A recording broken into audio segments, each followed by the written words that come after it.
ఈ కోణం నుంచి అంటే అసలు ఆరోగ్య పరిస్థితులు ఎట్లా ఉన్నాయి ఈ రాష్ట్రంలో అనేది ఒకసారి పరిశీలిస్తే కనుక సహజంగా అభివృద్ధి చెందిన సమాజం అంటే ఎక్కడైనా సరే నాణ్యతతో కూడినటువంటి విద్య వైద్యం ప్రభుత్వం ప్రజలకి అందించిన సమాజాన్ని అభివృద్ధి చెందిన సమాజంగా మనం భావిస్తాం. జగన్మోహన్ రెడ్డి గారి పరిపాలనలో విద్య పట్ల వైద్యం పట్ల జగన్మోహన్ రెడ్డి గారి ప్రభుత్వం చేపట్టిన పనులు లేక సంస్కరణలు ఏ విధంగా కొనసాగాయో మనం అందరం చూసాం. ఎక్కడి నుంచి అందరికీ నమస్కారం. ఈవేళ రాష్ట్రంలో ఆరోగ్యానికి సంబంధించినటువంటి పరిస్థితుల్ని ప్రబలింది. ఈ కోణం నుంచి అంటే అసలు ఆరోగ్య పరిస్థితులు ఎట్లా ఉన్నాయి ఈ రాష్ట్రంలో అనేది ఒకసారి పరిశీలిస్తే కనుక సహజంగా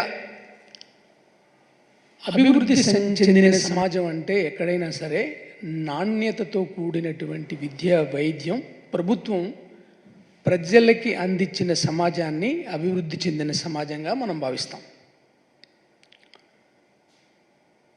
జగన్మోహన్ రెడ్డి గారి పరిపాలనలో విద్య పట్ల వైద్యం పట్ల జగన్మోహన్ రెడ్డి గారి ప్రభుత్వం చేపట్టిన పనులు లేక సంస్కరణలు ఏ విధంగా కొనసాగాయో మనం అందరం చూసాం.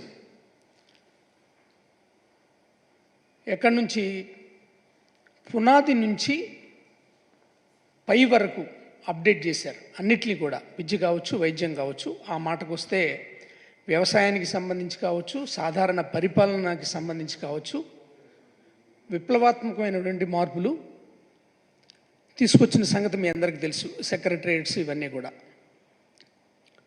వ్యవస్థల్ని ఇట్లా ప్రజలకి అనుగుణంగా విద్య కానీ వైద్యం కానీ సాధారణ పరిపాలన కానీ ఏదైనా సరే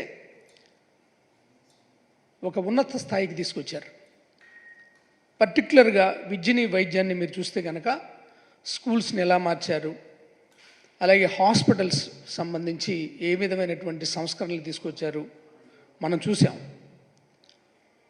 ప్రతి 2500 మందికి ఒక విలేజ్ హెల్త్ క్లినిక్ పెట్టి అక్కడ స్టాఫ్ని మిడ్ లెవెల్ హెల్త్ ప్రొవైడర్ని రిక్రూట్ చేసుకొని ఆ 2500 మందికి సంబంధించినటువంటి ఆరోగ్యానికి సంబంధించి కేర్ టేకర్స్గా ఉంచిన సంగతి కూడా మనకు తెలుసు. ఇది గ్రామాల్లో 10,000 మంది అయితే దాదాపుగా అర్బన్ ఏరియాలో 500 అర్బన్ క్లినిక్లను కూడా స్టార్ట్ చేశారు.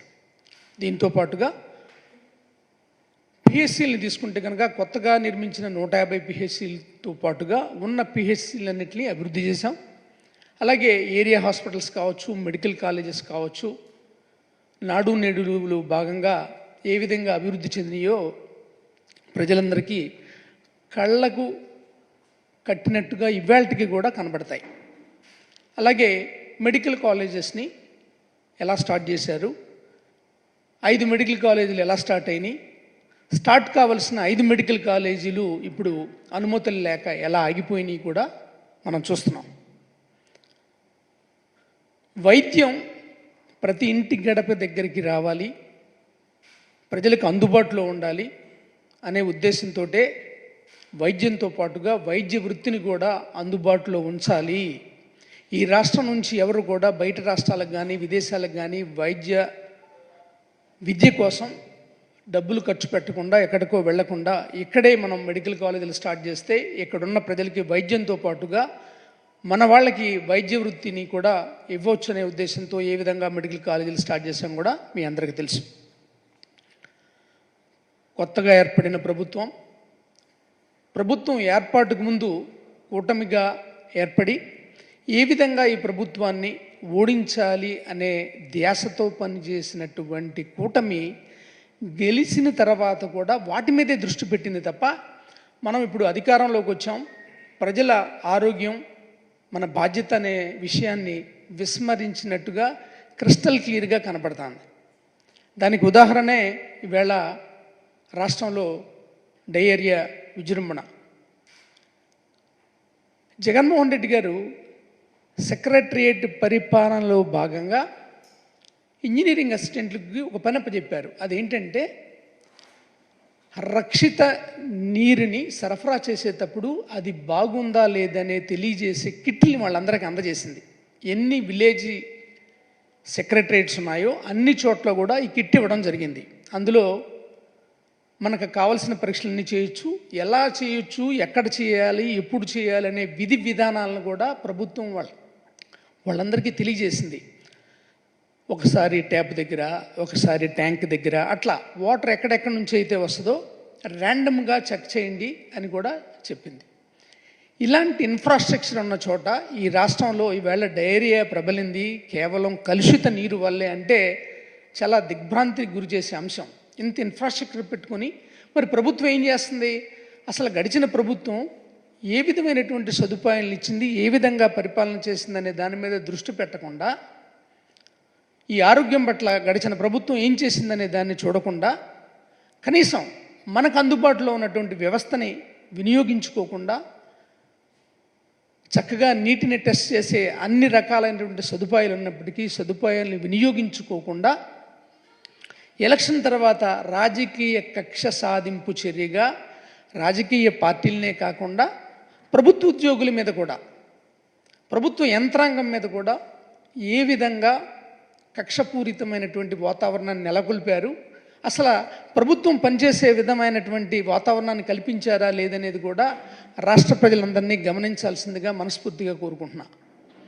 ఎందుకంటే 2500 మందికి ఒక విలేజ్ క్లినిక్ ఉండి ఆ సెక్రటరియేట్లో మంచినీటిని పరీక్షించే పూర్తి మౌలిక సదుపాయాలు ఉన్నప్పటికీ వినియోగించుకోకుండా ఈ రోజున అతిసార వ్యాధి అనేది అందరికీ తెలిసిందే. దాని పట్ల తీసుకోవాల్సిన జాగ్రత్తలు కూడా తెలుసుకోవాలి, ఆరోగ్యాన్ని కాపాడుకోవాలి. అలాంటి పరిస్థితుల్లో రక్షిత మంచినీటి ద్వారా డయేరియా ప్రబలిపోవడం చాలా ఆశ్చర్యాన్ని కలగజేస్తుంది. దృష్టి అంతా రాజకీయ కక్ష సాధింపు చర్యలే తప్ప ప్రజారోగ్యం పట్ల ఏ విధమైనటువంటి బాధ్యత లేదని సుస్పష్టంగా తెలుస్తోంది.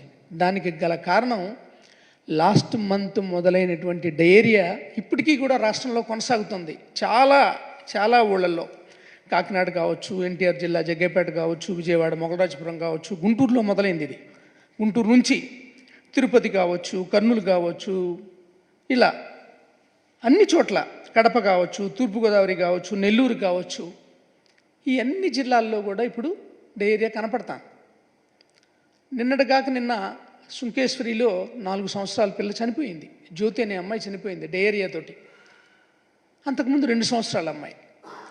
ఇది ప్రభుత్వ లెక్కల ప్రకారం పైకి కనపడుతుందే, కానీ సమాజంలో ఎంత ఉందో కూడా చూడాలి. మేమేమంటామంటే దీన్ని టిప్ ఆఫ్ ఐస్బర్గ్. ఒక గ్లాసు నీళ్ళల్లో ఒక మంచుగడ్డనేస్తే దాని పైనే కనపడుతుంది, కిందంతా కనపడదు. అట్లనే ఇప్పుడు మనకు కనపడే కేసులు టిప్ ఆఫ్ ఐస్బర్గ్ మాత్రమే.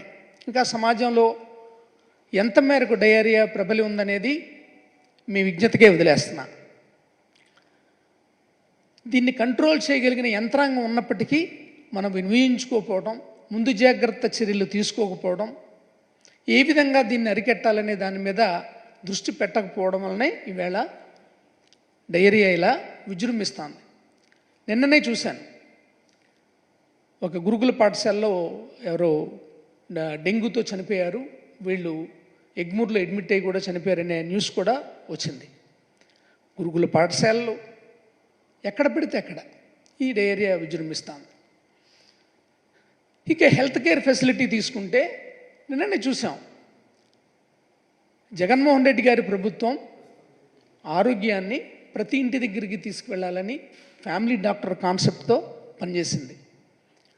దీనికి సంబంధించి 104 వాహనాలు కానీ వీటన్నిటిని సమకూర్చి పిహెచ్సిలో ఉన్న 2 డాక్టర్లని ఆ పిహెచ్సిలకు సంబంధించిన ఊళ్ళని కేటాయించి ఆ గ్రామాలకు వెళ్ళి అక్కడున్న రొటీన్ వర్క్ అంతా చేసిన తర్వాత ఎవరినన్నా పలకరించాల్సి వస్తే వాళ్ళ ఇంటికి వెళ్ళి పలకరించడం, అలాగే అంగన్వాడీ సెంటర్ లాంటి చోట శానిటేషన్ ఇలాంటివి ఎక్కడున్నాయో చూడటం, ఇవన్నీ కూడా అప్పచెప్పడమే కాకుండా ఈ ఆరోగ్యాన్ని ఆ స్థాయి వరకు తీసుకొచ్చింది. దీంతో పాటుగా దాదాపు 50,000 మందిని రిక్రూట్ చేసుకోవడమే కాకుండా, ఆరోగ్య సిబ్బందిని రిక్రూట్ చేసుకోవడమే కాకుండా, డిమాండ్ ఉన్న చోట, ఎవరు రాని చోట డాక్టర్లకి అత్యధిక శాలరీలు ఇచ్చి కూడా